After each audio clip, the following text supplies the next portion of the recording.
I'm taking it out of my briefcase. To be sure. Yeah, we was all like, what is that? Did you need me to speak a little bit louder? A little bit, yeah, but it's Okay. good. Yeah, I looked over the glass like, oh. And I won't,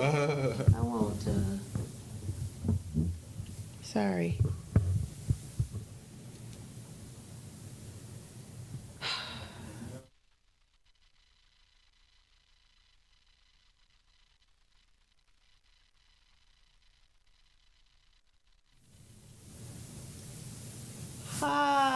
Hi, and welcome to RCR Presents Real Discussions. I'm your host for today, Michelle Dawes-Burt, and we are super excited to be here. New location, new station, new vibe, new.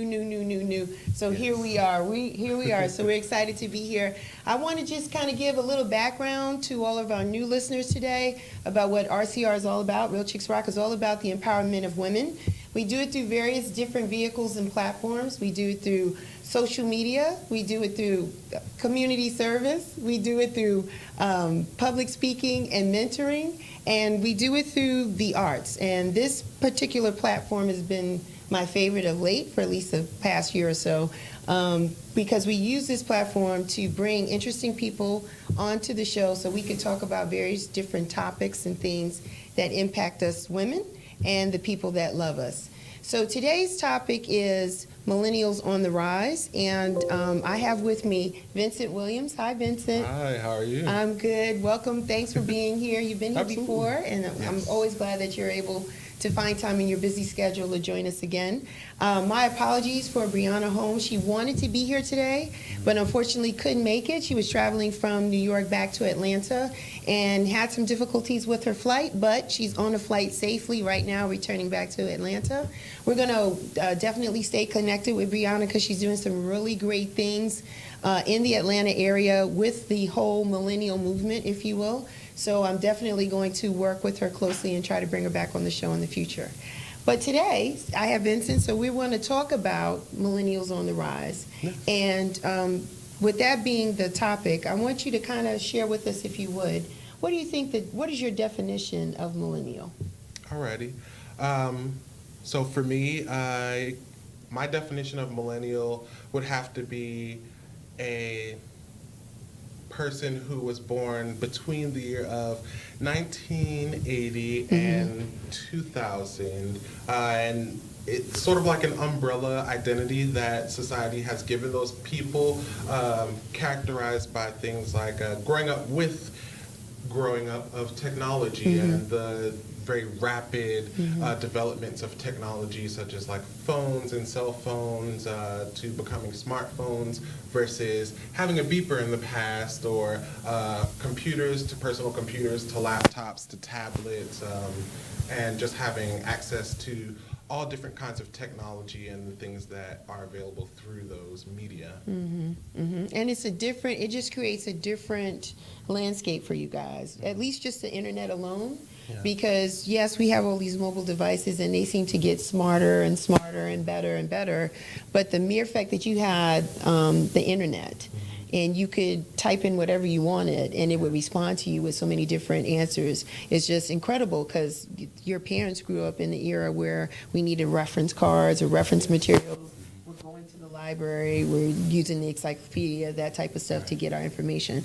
So because the landscape is different, I personally think it invites people to take more risks and create more opportunities. Yeah. Vincent, tell the people, because you're a businessman. Yes. You're a businessman. You're an entrepreneur. You're an entrepreneur. So tell everyone, what is your business, your name of your business, and what do you do? Okay. Hi, everyone. My name is Vincent. I am the crochet and knitwear designer behind VisuviosCrafts, which is a business where I hand knit and hand crochet hats, scarves, blankets, baby items, and so much more. And the overall mission behind VisuviosCrafts, I really strive to be a beacon of positivity as well as create wearable art that highlights the beauty of just being you. So that's me and VisuviosCrafts. And so why did you come up with that? Why crocheting? Why doing that? So this path, this portion of my journey, was born from being a student, animal science student at university, and just the stresses of being a science student and studying all the time and prepping for tests and like not being able to see your friends all the time because you know, like, okay, today I can't do this because I need to stay focused on my studies. Just being able to balance that out with something, I found like, okay, there are different ways, but I also want a scarf while I'm out here with the horses in a cold paddock. And so I was like, okay, why not make myself something and find a stress relieving activity. So that's where I taught myself more complex things and how to make a scarf. Of course, my grandma taught me like a simple chain of crochet, but we didn't do as much of the complex creating that I've learned to do now. When she taught me when I was little. And everything that you're doing now, outside of what your grandmother taught you, is self-taught, correct? Yes. So I've read a lot, watched a lot of content creators on YouTube. There goes shared that internet tutorials. again. See that internet? Yeah. And it's funny, like, that is very available, but you never realize how available those same sorts of people are close to home. So like there's always a knit night somewhere where there's a lady willing to teach you, and they're just coming out to have coffee with their friends and just knit up something. And if you just walk up and say, hey, I want to learn, it's the same thing. They'll be willing to teach you. And if you don't have that available, that's when having YouTube or the internet is such a great resource. So same information, different media. I like the knit night. I like the... Yeah, it's really fun. They have different names for them, like a sip and stitch or like a knit night and crochet along. Right. Now, crocheting is good. It's big. It's becoming bigger now because of the fact that some of the things that are made are not like the doilies and things that like our grandparents did or grandmother did back in the day. It's more edgy. It's edgier. Sexier, depending upon what it is, because now it's bikini tops, it's bathing suits, bikini tops and bottoms, it's shawls, it's wraps, it's everything, right? And you self-taught yourself. Did you find there was some challenges in you being a male coming into an area that usually there's more women than men doing it, right? Is that fair to say? Yes. So I'd say with the fiber arts, it is a more women-dominated industry. So that is a little bit of a challenge sometimes when you're looking for something that you feel like, I want to find something that I can create specifically for me, or like how, just like a lady sees something online and let's say her favorite color is pink and she sees like a pink hat with this fluffy pink pom-pom and she's like, this is what I am making now. Like you want to be able to feel like, oh, this scarf is going to keep me warm. This is going to be really, really great. And so it's challenging, but it's out there. You have to figure out where your little corner is. So yeah, it's a lot. It's not just like the wearable items. They have people who make like things for home, like pillows and outdoorsy stuff.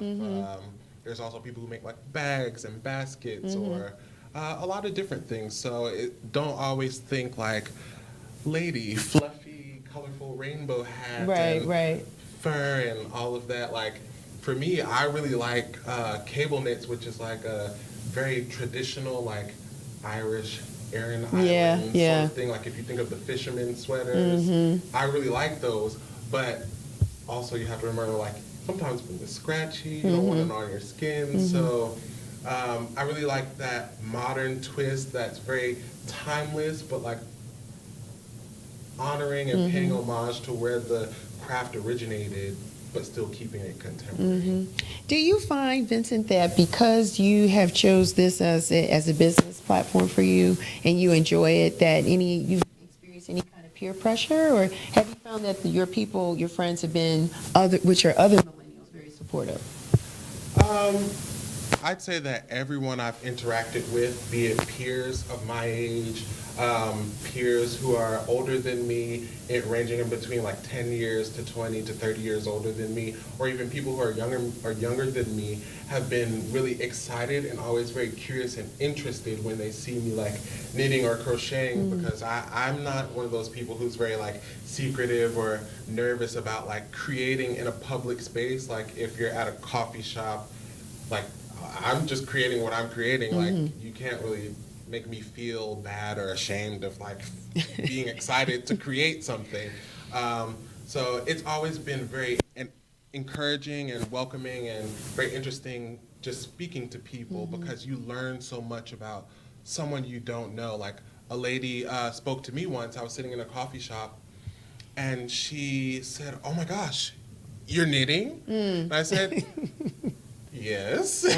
She commenced to just pull the chair out on the other side and sit down. And watch you. I didn't even say, "Oh, would you like to sit?" But she sat down and said, "My grandmother used to knit. She made me a teddy bear when I was little, and that's the only thing I have left of her." And yes, an eye is falling out, and it has like the arm is kind of torn. But when I saw you making this, it instantly reminded me of my grandmother and just that warm, welcoming feeling of family. So you never know how connected you are to someone you don't know. I always feel really, really comfortable sharing. Do you feel any kind of way by being called or labeled a millennial? Because I think for the most part, we being a little older than you, kind of put that in a negative space. Like, there's some labels, unfortunately, or fortunately, that are associated or tagged with the millennial generation, right? So sometimes we will say lazy, unmotivated, want things handed down to them, et cetera, et cetera, et cetera. So do you feel a way by being called a millennial? It's funny, like, I don't know if anybody ever actually feels like they label themselves what someone else uses as an umbrella term for just your peers and the people around you. Because for me, I don't necessarily go around, I'm a millennial, like the same way that you would say, like, for example, like, I'm a black man, and you think about like your existence in that space, but I don't necessarily think like I'm a millennial. That separates me from like my parents, or that separates me from people who are my grandparents' age, or people who are younger than me. Like if I go to my sister's school and I see people that are younger than me, and you realize, oh, I was here in high school, but everyone looks so small. Like it really is a big age gap between you, but you never, like, I never sit in a sense of like I am a millennial. It's just sort of like when you think about it, you always hear the negative stigmas that are associated with the term millennial, like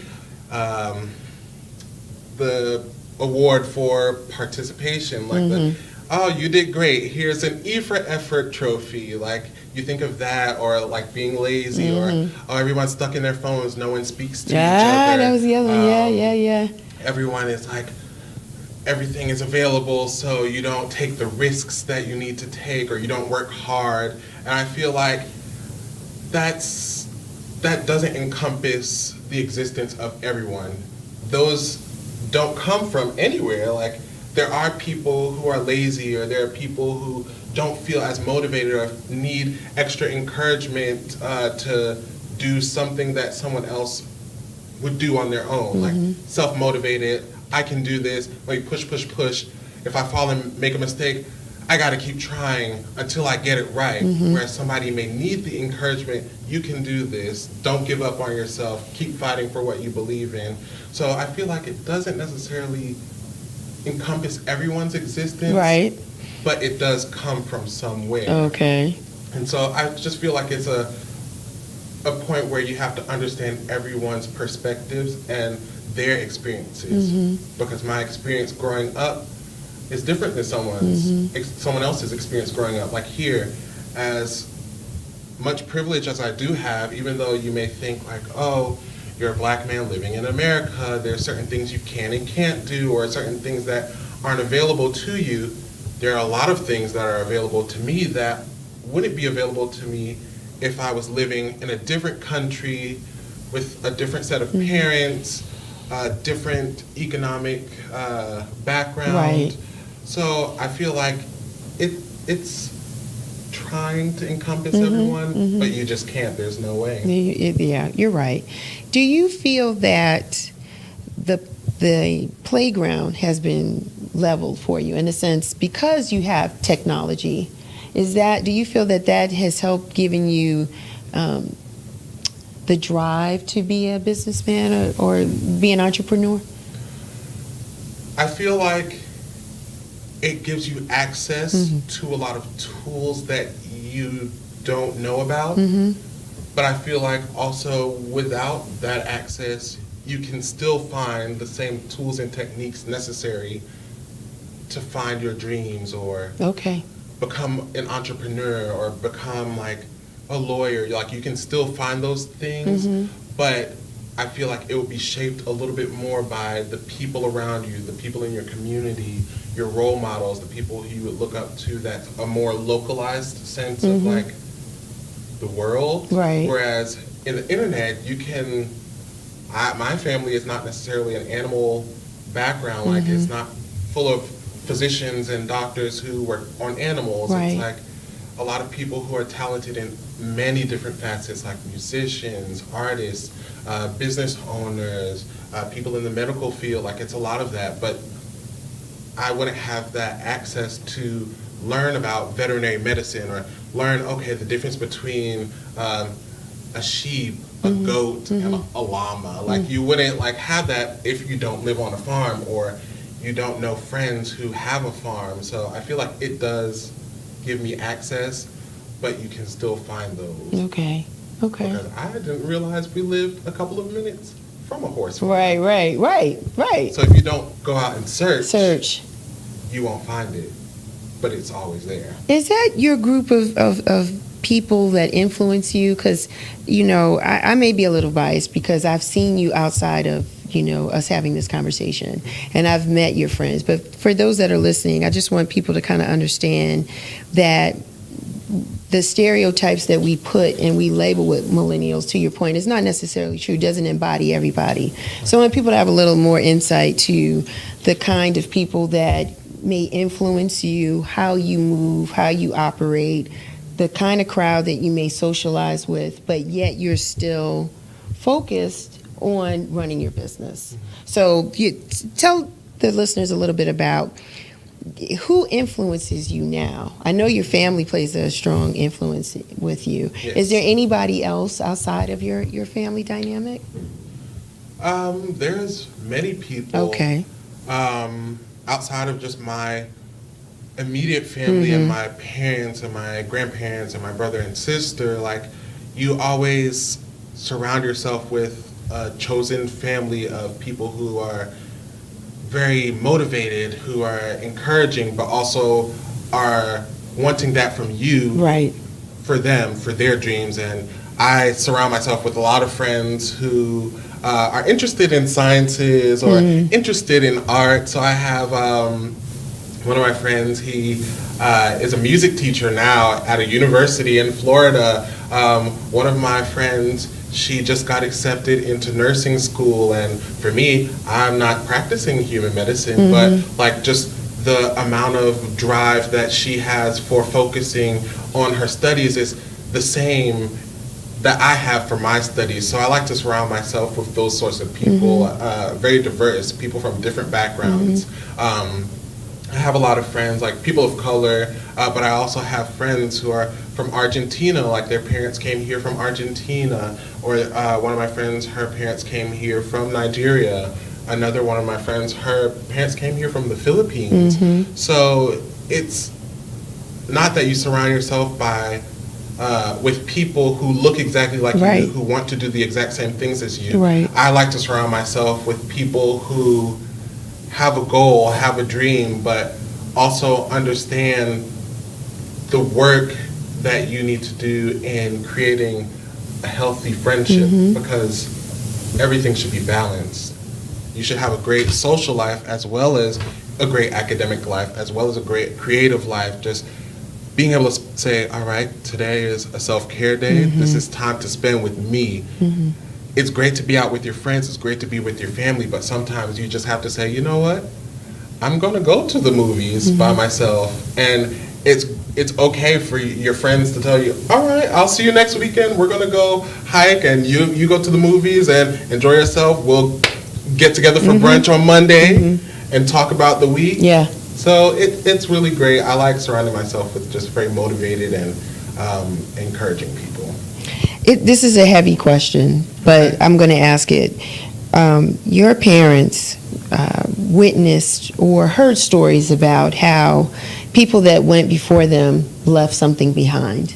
Unfortunately or fortunately, there's a sense of millennials are not maybe that forward thinking in that regard, that it's all about consumption now, immediate consumption, doing what feels right now, living my life now. I don't really care about outside of maybe 10 or 15 years down the road. You know what I mean? It's about the here and the now, because just the way work patterns are different, right? So your parents and their parents grew up working for companies for a very long period of time. Now you're in a season where, first of all, if you're not working for yourself, maybe you need to reevaluate if you're not an entrepreneur. Secondly, if you work for someone else, a company, a corporation, if you're there for more than 5 years, people are looking at you like, what are you doing, right? So I want to know, do you feel that the millennial generation,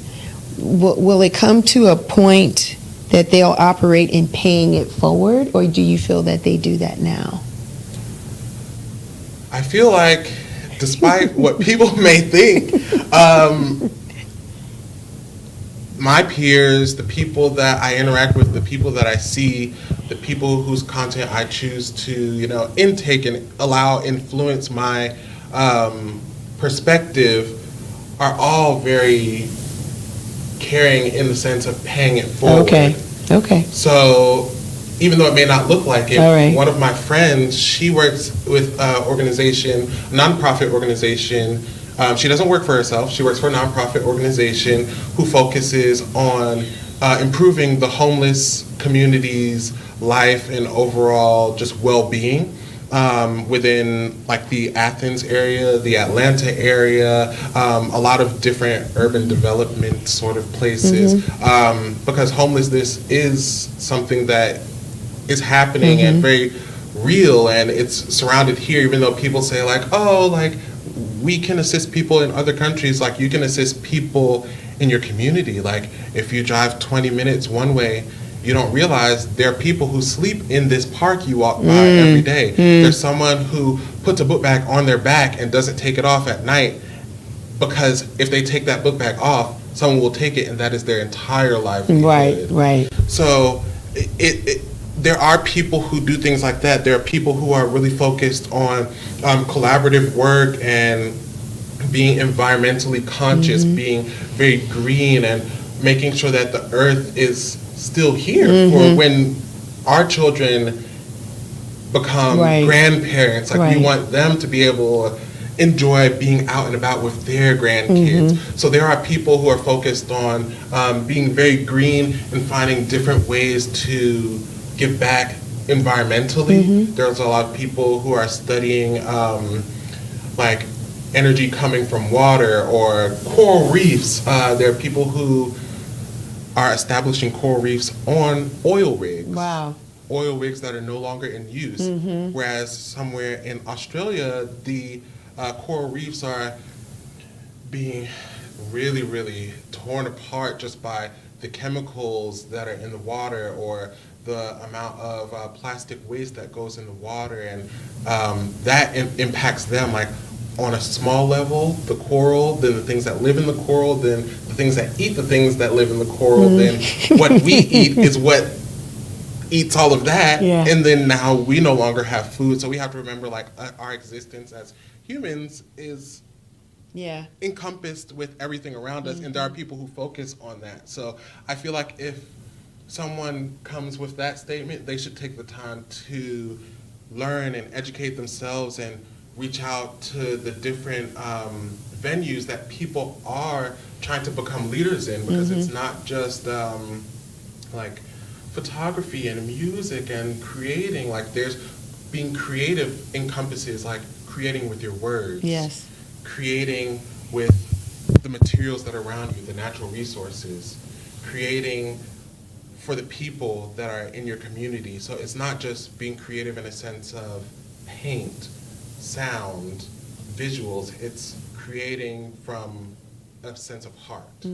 So if you look at it, there are people who are in the mindset of giving back, allowing us to move forward and have life. What do you think we need to do to try to bridge the gap between ourselves, the older generation, and the millennial demographic? What do you think we need to could do or should do? For me, I would say the best thing everyone can do is to speak, to commune, to learn and educate yourself. Like, for me, coming from just the fiber arts, a lot of the people who think about yarn think, okay, knitter, Yeah. small, petite, white woman, grandmother, gray hair, sitting on a couch or a rocker outside. Owns cats. Yeah, owns cats, tea, coffee. So a sweater, shrug, like they think of that, but you don't talk to that person.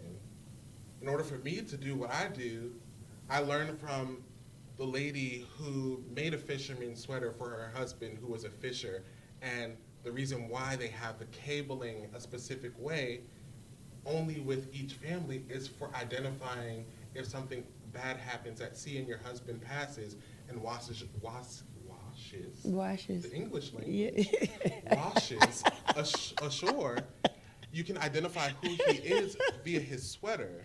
And I wouldn't have known the meaning behind that, the honeycomb that represents wealth and community versus the ribbing that represents tight-knit family and friends. Like, you don't learn that by just picking something up. You learn that from speaking to the person who's done it before you and then sharing that information with the person who's going to come after you. So apply that same thing to everything you do.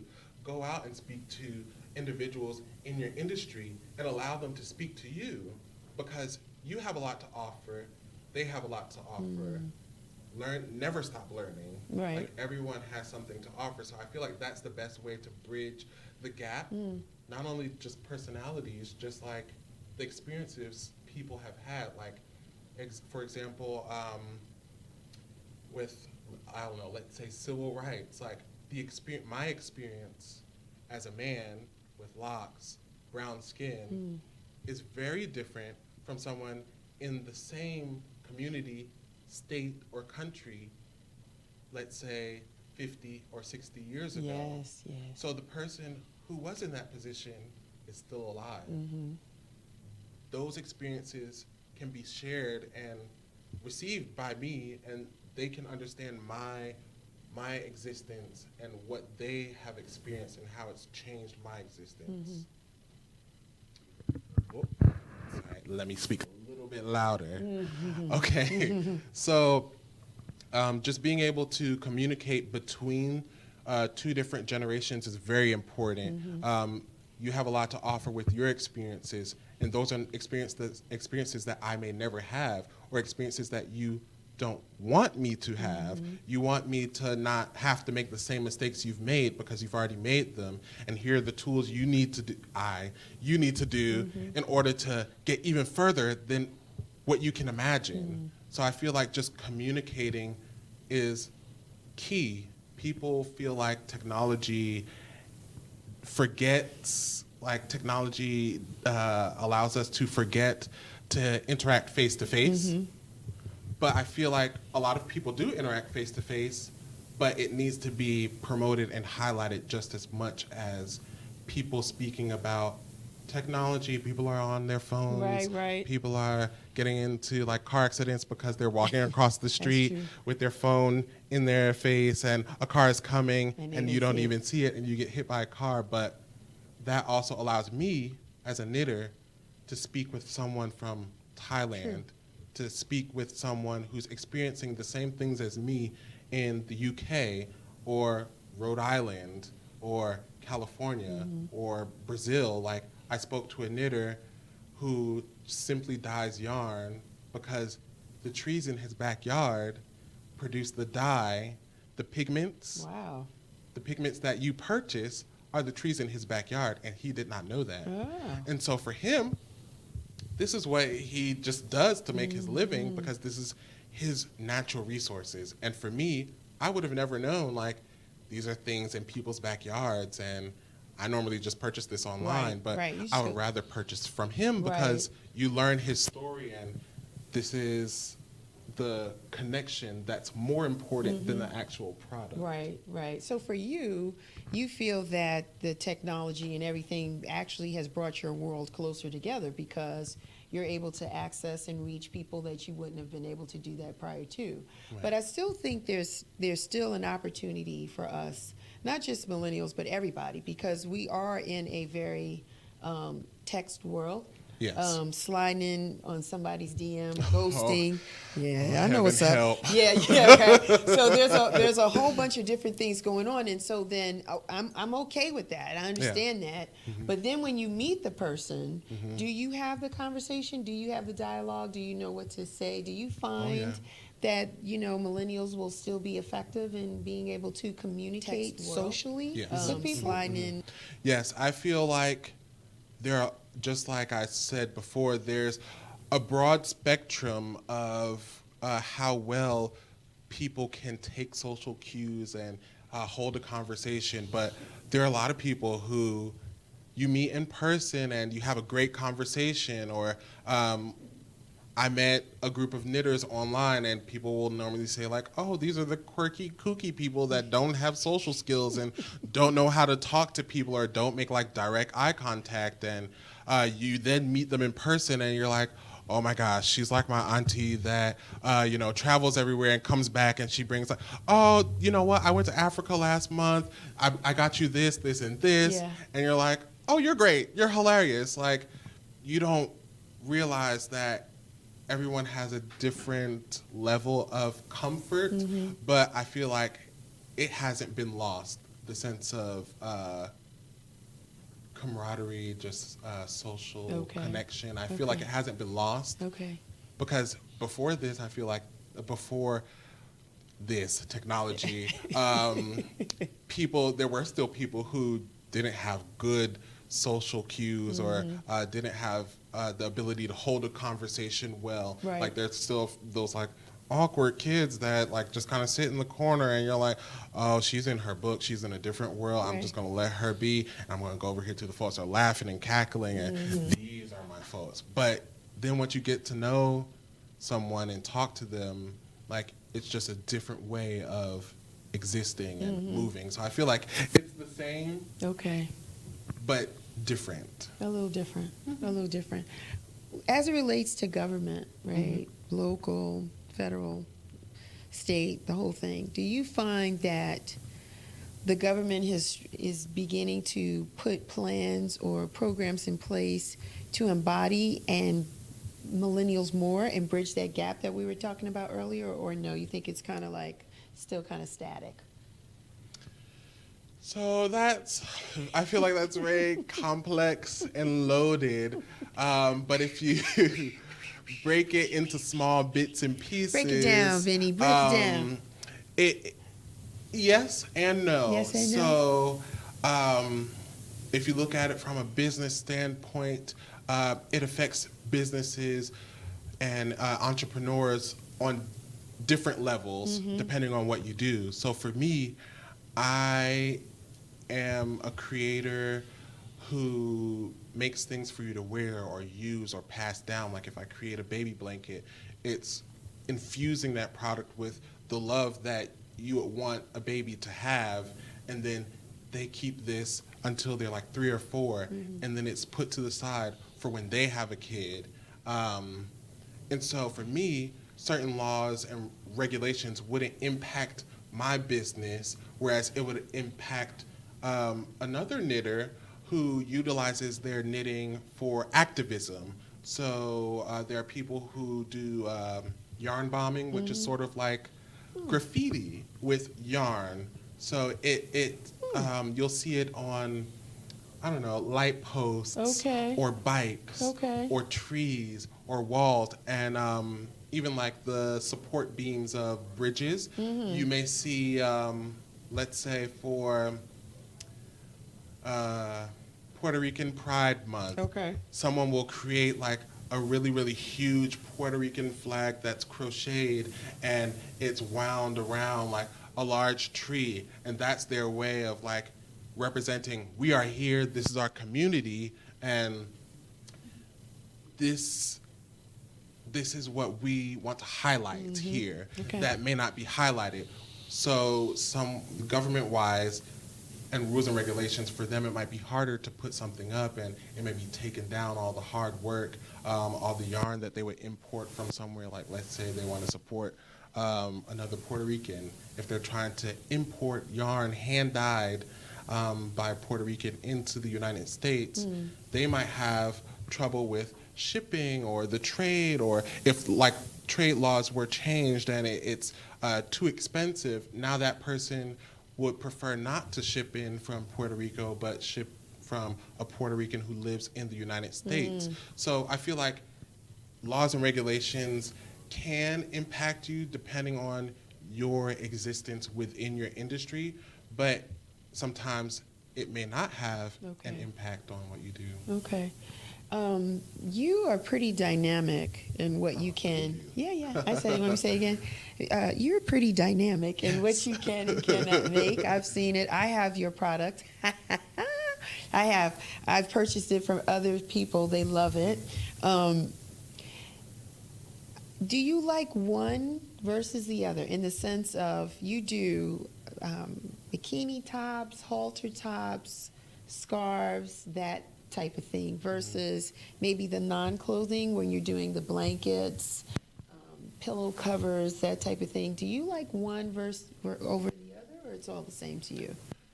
I don't necessarily like one over the other. It's kind of like saying, who's your favorite kid, or who's your favorite pet? I like all of them for different reasons, for what they do, what they bring. So it's great seeing the amount of work and technique that goes into creating garments. For me, I wouldn't be able to try on like a women's sweater or a crop top that's made for like a woman with this size bust, or like it's not going to work for me to try that on in order to make it, whereas it would work for a lady who's making it, and she's like, okay, well, let me see how this fits and supports and gives me the coverage that I need. Like, I can't figure that out on myself, so I call upon different ladies, or you just look at things online for proper dimensions for this size bust, proper dimensions for this size bust. And that's great for wanting to learn about garments and shaping. But then you experience like texture and softness and sturdy fibers, like baby alpaca, cashmere, silk, and you're like, oh, I want my little kid to feel like I'm wrapped up in a cloud, like just being able to experiment with that. So I like both. Like I like both knitting and crochet and all the different things that you can create with it. You do a lot, like I said, a lot of dynamic things, a lot of different styles and patterns that you do. Just a lot of different things. Where do you want your business to go? Where do you see it going in the next year or two? Okay, within the next year or two, I'd say short-term goal-wise, I'm really excited to be offering more patterns for makers. That's the term that we would use. Makers, people who like knit and crochet. Okay. That also includes like if you weave or spin yarn. Okay. But I would like to make more knitting and crochet patterns, as well as just participate in more markets. I was a vendor at a music festival, and I really enjoyed that. So I want to incorporate that more into just my creative process. Okay, so more connecting with the people at different venues, Yeah. concerts, shows, whatever, where people can see you, touch it, Yeah. get a feel for it, that type of thing. Very interesting stuff. Did you bring some things today to show? And I just want Yeah. you guys to know, when you're passionate about your stuff, you're doing it all the time. So while we were preparing here, Vincent was actually making, right? Is Yes. that the proper term? Yes, making, He was knitting. making and knitting, and I was being funny, knit one, purl two, Yeah. one, purl two. And he's like, no, that's actually Yeah, that's actually the it's terminology. actually right. Yeah. So you have some things here. I kind of want Yeah. people to kind of get a feel. You got the bag, the whole Yeah. thing. Be serious about this. So this was actually when I spoke about wanting a scarf for being outside with horses. This is what I was saying. This is an oversized scarf made for someone my size. And I Nice. can wrap this around. It's a cable knit. This is the honeycomb that I spoke about in the center. These are just traditional cables, and it's made out of a cashmere and merino and nylon blend. So that's what this is made out of. It's a really, really great color Yeah. for the fall. It's like a rust orange color, and that's knitting. Well, but wait, how long does it take you to knit something like that? Oh gosh. So for me, because I've been practicing with like music, I practice watching TV. I tend to not look at my product while I'm making it so that I'm able to go to the beat of a song and then try to make as quickly as possible. Not intentionally, but just sticking to the beat, you learn how to do things fairly efficient. I'm not one of those people who like to work on one project for like 6 months. So I can get like a scarf like this done in a month, or I can get a simpler cable scarf done in like a weekend, like 3 or 4 days. And whereas that would take another lady or another guy maybe like 3 or 4 weeks to do. So right. it just depends on what your pattern is, as well as how fast you do it. So Now yeah. you got bags. Because Yes. yoga's the thing, right? Yoga's Yeah. a thing. Everybody's Yes. doing yoga. So you have some, may I? May I Yeah, hold one? absolutely. These are 2 yoga mat bags that I've created. The pattern, I'm actually releasing these as patterns. So Really? this one that I'm holding is a colorful, almost very tribal inspired piece. It was actually inspired by the indigenous people of America as well as Morocco. So that's what you see here with triangular shapes and the colors of like the things that you would see. That bag that you're holding, if you'd like to switch and you can hold. Sure. This bag here is gold and black. And this was actually inspired by like Lion King meets Mudcloth meets India with the lotus flower here. So that's where I got the inspiration for these. There's also a design on the base On the of bottom? the bags. Yeah, look at there. Yeah, so I just wanted to create a With bag. a drawstring. So Yeah, the whole drawstring. thing. How long does it take you to make something like this? So this technique is actually called Tapestry Crochet. And this was invented by coined by the YU tribe. And these bags generally take 20 to 25 days to make. Wow. And that's for those ladies that do this. This is their daily life. Right. This is their income. This is their community. These are what they make kids to take to school. Like, it's not like the shape of a yoga bag. It's more like a book bag size, like a little wider. and a little shorter. But you make book bags or different things. So these take like a month to make, basically a month. Wow. Yeah. A month. Wow. Interesting. Beautiful stuff. So Thank you. what do you think are the ingredients for millennials to be successful in a world like today? Oh, hold on. I'm going to backtrack 1 second. You can. You can. Before that, because I'm ready to talk about success. The last thing I brought was actually a book from the organization Our Maker Life. And the book is called Make Volume 2. Okay. And I was actually invited to be a story contributor in this book. So Really? I'm actually a featured creator in this book. No, congratulations. Yeah, thank you. So That's awesome. it's a book full of stories of makers, just like how we're talking here Yeah. today. They're sharing their stories of resiliency and creativity and expression. And then there's patterns for both crochet and knit in this book. And there's also a lifestyle photography segment. Nice. And with that book, there's me. 23. Yeah. So I have a 6-page spread, which I was very 6 pages? shook. 6 pages? Yeah. Liz? 6 pages. So I'm Ooh. from page 20 to 26 as Wow. VisuviosCrafts. And that is actually the scarf I was just scarf holding. that you were holding. So- This is amazing. Yeah, and I share my entire story in there.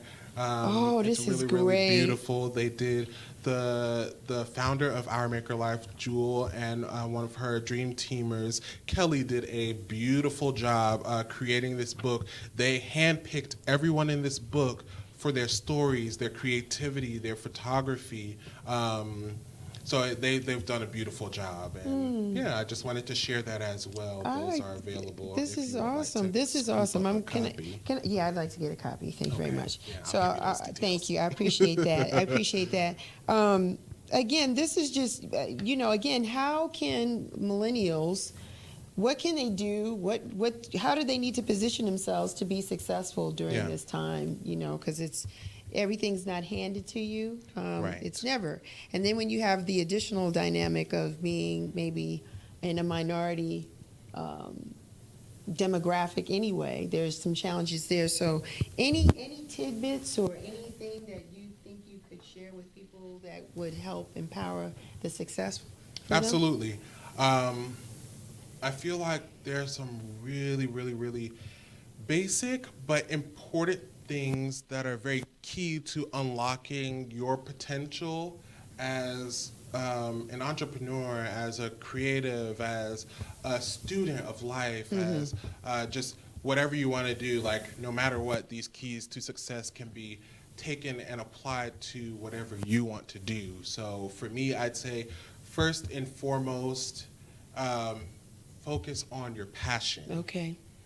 What are you passionate about? Share your passion. Don't be hesitant to explain to someone, this is what I want to do. It may not look like something that you'd fit into. For me, I want to be a vet working with horses. You don't normally see me. Like, I was in a class full of people who were not me, a class full of ladies, or some guys. We were the minority, but at least there was another guy in my class. And then people of color.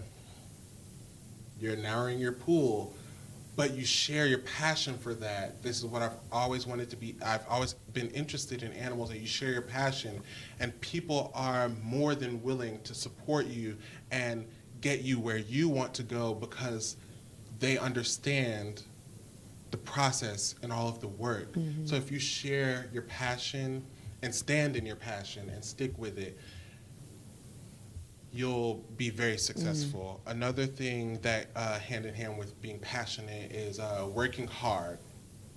So you don't want to, put your 20% effort in. You want to put everything in. Don't spread yourself thin. Right. Focus on what you have at hand and work hard at it. Once you've completed that, reward yourself. Take a break. Take a moment to relax and look over all the work that you put in, because you're excited for your end goal, but success is a feeling. Success is a journey. Success can also sometimes be fleeting. So it's not all about, okay, I need to get to A, B, and C. They're in my pocket now. Now I am successful. Success is appreciating the work that you've done today and said, my to-do list is completely checked off. I can't believe this. I'm gonna go put on a face mask. I'm gonna watch TV. I'm gonna play with my dog, and I'm gonna, just enjoy the evening. Like, don't forget to live in every moment, even though you're striving to be your best self and be successful. Appreciate the work you put in today, tomorrow, and so forth. So that's like the third thing, like have fun. Okay. Cherish it. Okay. We really don't create magic. We don't? No. No? No one creates magic. No. Somebody does. No. The magic is not seeing all of the practice. Not seeing all of the work. Okay. Not seeing all of the communication, the planning, the tears, the sweat, the loss of sleep. Yes. The hugs. Yes. That's the magic. That's the Not magic. being able to see that and appreciate somebody else's journey and not compare it to yourself, but see, wow, this is amazing. Yeah. That's the magic. That's a word there, yeah. No matter what your industry, no matter what your craft, you're taking your steps on your journey, but someone else hasn't even taken the first step you've taken yet. Right, true. And they're like, oh my goodness. Yeah. Look at Miss Michelle. She's here. She has a lot of people that she's interviewing. I've always wanted to do this my entire life. This is great. And not seeing all the work that you've put in, someone just appreciates it. This is magical. She's a black woman in the industry that I want to be in, but they don't see all the work, the practice. So that's the magic. Practice. Hone in on your craft, whatever it is. Focus. As I said, don't spread yourself thin. Push past your comfort zone. Okay. All right. Nothing happens in a state of comfort. Things may come along, but if a giraffe wants to walk up to a tree, the leaves aren't going to fall until winter is about to come on. So if you want to eat, you have to reach up, grab the leaves, rip them off from the branch, and eat your fruit. So push yourself past your comfort zone, work hard. Don't sit and be complacent. Like, always strive to improve. Never stop learning. Okay. It's all important. And what you tapped on before, service. Giving back. Serve others something of value. Okay. What you have, someone served to you. Someone was there to provide you, okay, I have this available to give you to get you to a next stepping block of what you would like to do. You also have to take that and do the same thing for someone else. So for me, as a creator, if I learned from a lady who is in the Wayu tribe crocheting, this is her every day, this is how she eats food, this is how she provides for her children. If she taught me this, I should feel free to share, even if it is a paid pattern, to understand your worth and make sure that you're not devaluing the work that goes into it. Give back. Feel free to share your patterns with someone else, or serve, like, make somebody else's life that much more enriched. And the last thing I would say is be persistent. Be persistent. I can't stress that enough. And then he sighs. He goes, I can't stress that enough. There's always going to be criticism. Right. There's always going to be rejection. And there's always going to be pressure. All of those things both have a good and a bad aspect to them. So be persistent through all the negative critiques that you get, utilize those to say, how can I make myself better? I'm not here to please everyone. Okay. I'm created to create. Okay. So how can I use her feedback to shift my journey to be the best self that I can be? How can I shift someone else's rejection of, no, we're not going to go. We went with another candidate, but we really, really thank you for your application, and we're going to keep this on file, and we're going to encourage you to continue to apply here. How can you utilize that no to then see and understand, I wasn't supposed to be here. Right. I'm actually 3 streets down, 6 stories up.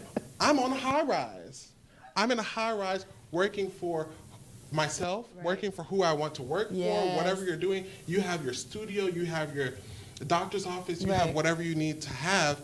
You have those things. And you wouldn't have gotten there if you stayed in the small cottage, 6 streets back, 6 floors, ground floor. Right. Persist through the rejection, persist through the criticism, persist through the pressure. It's always going to be someone telling you, you can't do this, this isn't made for you. For me, you're too tall to do this. Right. This is going to wreck your knees if you're trying to do this as a career. If you want to be a farrier and work with horses and do shoes, it's going to wreck your knees. Okay, that's fine. You know what? You saved me some medical bills. Right. I'm going to hire a farrier, and I'm going to open my own physical therapy practice, and this is what we're going to have here. We're going to have a therapist. We're going to have a vet. We're going to have this. We're going to have a farrier so he can destroy his knees. Not yours. Not mine. But persist through the pressure. It's helpful. Your friends are going to provide pressure. Your family is going to provide pressure. The people you see on television provides pressure. Before internet and Instagram, the people in magazines, the people in the newspaper, the people in the headlines provide pressure. Persist through them. Those are your keys to being successful. Success is not an end goal. Success is the journey, the appreciation, the feeling. Wow. Awesome stuff. I agree on every level in what you said. I'm going to ask you this. Yeah. Do you have a kryptonite? Is there something that just, even though you keep going, even though you're persistent, even though you're driven by your passion, is there anything that has made your knee kind of buckle and you breathe and then you keep going? Is there anything that has done that for you or to you? Okay. Oh yeah. Oh yeah. There's quite a few of those things. You don't have to reveal them. I just want to know that they exist. Yeah. Okay. All right. I mean, for everyone, they're different. Like, let's say, just business-wise, coming from a science background, you have a lot of science classes. You may not necessarily have a lot of business classes. Okay. And so you see all the business majors, outside throwing a Frisbee while you're inside on hour 6 of your studies because you still can't figure out how chemical A changed into chemical B, but they want you to show it. And you're like, well, Susan and Tom are playing with that Frisbee and that looks mighty fun. I just want to go stand in the sun for a moment. But then you realize that Susan and Tom did their hour 6 and they're outside. Once again, the magic is not seeing their practice. They had their 6 hours. They had their 6 hours, their tears of figuring out the numbers, and then they're playing. But for me, business-wise, it was learning all the business concepts that you don't receive. So just understanding like tax IDs or like the difference between brick and mortar and like digital, like what you want to do, like electronic store, e-store, like just knowing those differences or legal terms and contracts, learning all of that on your own was quite a steep learning curve and hurdle, but you persist. Yeah, and you're there. Yeah. The name Vesuvio, what does that mean and where did you get that from? Okay, so Vesuvio is... And say it that way. Vesuvio. Yeah, Vesuvio is just a nickname. And I kind of like came up with it thinking about things that would roll off of the tongue. So, you know, once I'm up there with Vera Wang and Michael Costello and, you know, all of those high-end designers, Yes. that it can, you know, just roll off. Oh, I'm here with Brunello Cucinelli and Vesuvio, and we're just going to show you guys what we have here in London Fashion Week, and we're just going to go ahead and get started here. Welcome, everyone. Okay. So, you know, that's kind of where it came from. So but it's a fun. nickname? Yeah, it's a nickname. So family, some family members call me that, like Vesuvio, or like, just like everybody has nicknames, like Vin, Vinny, Vesuvio, Vincenzo, like things like that, yeah. So you say Vera Wang and all of those high-end fashion designers. My assumption is, and I'm sure this is the right one, 3-5 years, that's the goal? That's where we want to see Vesuvio Crafts? Maybe like in that same dynamic, but not necessarily. It doesn't. I don't necessarily view it as needing to be there. Understood. But if I am in those places and spaces, that's perfectly fine with me. Like I don't mind being someone in the knitwear aspect of fashion. It can be, yeah, we have a fashion show here for this, we have a fashion show here for this, but Vesuvio is known for knitwear and crochet. Like, that's perfectly fine. And if I get there, then that would be lovely. You'll get there. You'll get there. You'll get Yeah. there. How can people find you? Where are you? Where are you, Vesuvio? Okay, I'm a little bit of everywhere, but the best place that you could find me is either on my website, VisuviosCrafts.com, Vesuvios, Visuvios, crafts, crafts.com, or on Instagram at Vesuvios_crafts. So Okay. there you can see everything. Now, we're in the middle of summer, Yeah. and typically you have things going by season. So can we expect some Absolutely. things for the fall? Yes, you can. Keep those eyes peeled. Yes.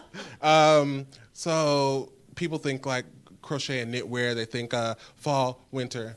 All right, close down for the Right, and that's season. so not true. But yeah, for me, it switches between like fall and winter wears into spring. Yes. You think of babies and like lighter things. And then for summer, I do like home and bags and crop tops and vests, like shawls and things like that. So it's a little bit of everything. Wow. Awesome. Awesome stuff. Awesome. So a lot of great things here today. Just you enlightened us because we want to, and I say we, people Yes. of my generation. There is a gap, and we want to decrease that gap, right? Because when we came up, things that we did wasn't always accepted and understood, and so it doesn't really change. It just has a different dynamic, if you will, right? So again, we as leaders in the community, people that have a platform or position, a voice, think these conversations are important so that people can understand that millennials are tangible. Yes, I'm here. I'm real. They're here, they The man, exist, the myth, and the they're legend. say that again. I'm here. The man, the myth, the legend. The millennials are here. Yes. They're not going anywhere, and they're just like any other dynamic or generation of people here to make contributions for the most part. Yeah. It's a little bit intimidating to some of us because some of us don't even know how to use our smartphones. Yeah. Right? We don't. We don't. So when we see a body of a generation of people moving and shaking, Yes. creating and producing, evolving, not taking any prisoners, not really succumbing to the rules and regulations that society wants to put around just the human race in general, Yes. and going through those barriers, it's just a little intimidating. Oh, So, absolutely. you know, forgive us if we don't always embrace you properly, empower you properly, collaborate with you the way that we should. Because, as you said, I can learn from you, and you guys can learn from us. So it's just creating the conversation and opening up the doors to understand where we need to be, how we need to position ourselves, and how can we move forward. Because I need you to help show my son the way, who's here. Yes. So you have gifts and talents to empower the kids that are coming up behind us, and then just to allow me not just to exist, but to be able to leave a bigger and better footprint. Right. So that's what it's all about. Yes. So that was our conversation today about millennials on the on the rise. We've covered a lot of different things. Again, our apologies that Brianna couldn't be here, but we're gonna try to make do and have her back here in the near future. But you guys know me, right? Real Chicks Rock. I am everywhere. I'm everywhere. I have a website, realchicksrock.com. I'm on Instagram. I'm on Twitter. I'm on Facebook. Catch me, get at me. A lot of things going on. Hey, I got to say a couple things. Thank you to all the people that signed up and joined us for RCR program development and grant writing class that we had on my birthday in June. That was pretty dope. We're going to do another one in Columbus, Georgia on August 4th. Very busy month for me, things that are going on. So join us in Columbus, all those that are listening. Join us in Columbus, Georgia. The event is on Eventbrite. Go sign up for that. We want to see you there. We want to give you the tools that you need to be successful, especially if you're a nonprofit, 501c3 looking to be that. It's important to understand how to fill out grants, chase that money, understand if you're eligible for it. So we've created a workshop to provide you that information to get your foot on the ground, both feet planted solid on the ground, so you'll be able to do that. English is not our language today. It's taking it's being absent today. We're doing that on August 4th. Another thing we're doing, because you know I love community service stuff. So yes, so I'm involved with For the Record. Yay, Michelle, what's For the Record? For the Record is beautiful, dynamic people that are DJs, and they just happen to be women, right? Yeah, doing it big, playing all genres of music. A busy day. What day, Michelle? August 4th. August 4th, we're doing that. We're doing it here in Atlanta. Going to do it at Soul Village. That's in Little Five Points. That's adjacent to Moods Music. So the theme is a block party theme.